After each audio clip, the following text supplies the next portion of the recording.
Nah, saya akan membacakan siaran pers bersama Koalisi Masyarakat Sipil menyikapi debat kandidat presiden tentang hukum dan HAM serta pernyataan tim pemenangan Prabowo terkait kasus-kasus pelanggaran hak asasi manusia. Sebagai bagian dari konsolidasi jelang agenda tersebut, tim pemenangan Prabowo Subianto mengumpulkan aktivis dan korban penculikan tahun 98 pendukung paslon Prabowo Subianto Gibran. Dalam pernyataan yang diberitakan di sejumlah media, pada intinya mereka mengklaim bahwa capres dukungan mereka yaitu Prabowo Subianto bersih dari kasus pelanggaran HAM berat masa lalu, khususnya kasus penculikan dan penghilangan orang secara paksa 9798. Koalisi Masyarakat Sipil memandang pernyataan sejumlah aktivis 98 pendukung capres Prabowo Subianto sangat menyesatkan, mengabaikan fakta dan bahkan benar-benar menyakiti korban dan keluarga korban pelanggaran HAM di Indonesia. Pembelaan yang serampangan dan cenderung gelap mata demi kontestasi kekuasaan sesungguhnya tidak pantas diucapkan oleh orang-orang yang mengklaim pernah menjadi aktivis perlawanan terhadap rezim otoritarian Orde Baru.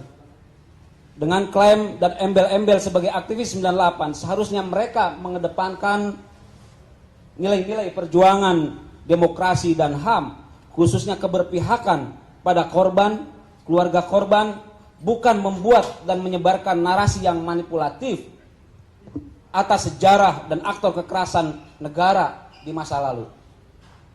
Penting diingat, penyelesaian kasus pelanggaran kasus kejahatan kemanusiaan, kejahatan negara di masa lalu atau pelanggaran HAM berat masa lalu, salah satunya kasus penculikan dan penghilangan orang secara paksa 9798 merupakan mandat dan agenda politik reformasi 98. Selama kasus-kasus tersebut belum diselesaikan secara tuntas, termasuk membawa dan mengadili terduga pelaku ke dalam pengadilan, maka selama itu pula desakan dan tuntutan penyelesaian kasus tersebut akan terus disuarakan dan tidak akan pernah surut.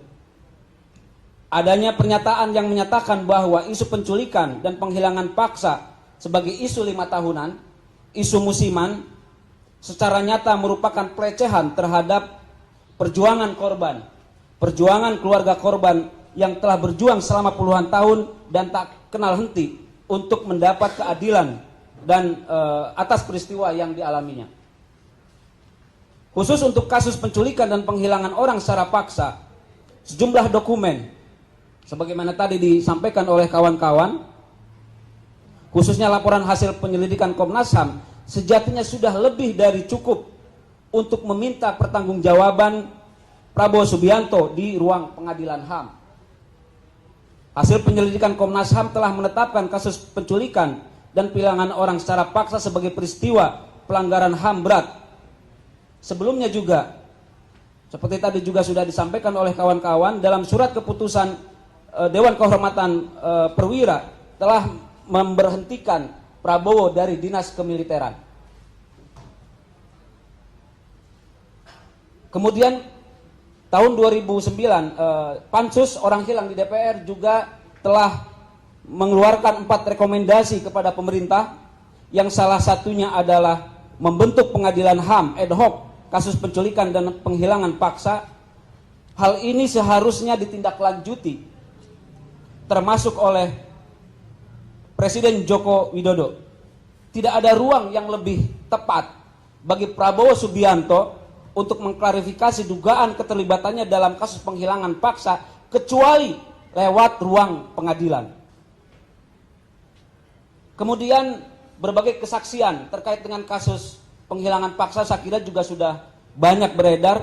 Salah satunya adalah pernyataan Budiman Sujatmiko dalam sebuah wawancara yang menyatakan bahwa Prabowo Subianto mengakui tindakan penculikan dan mereka yang dia culik telah dikembalikan.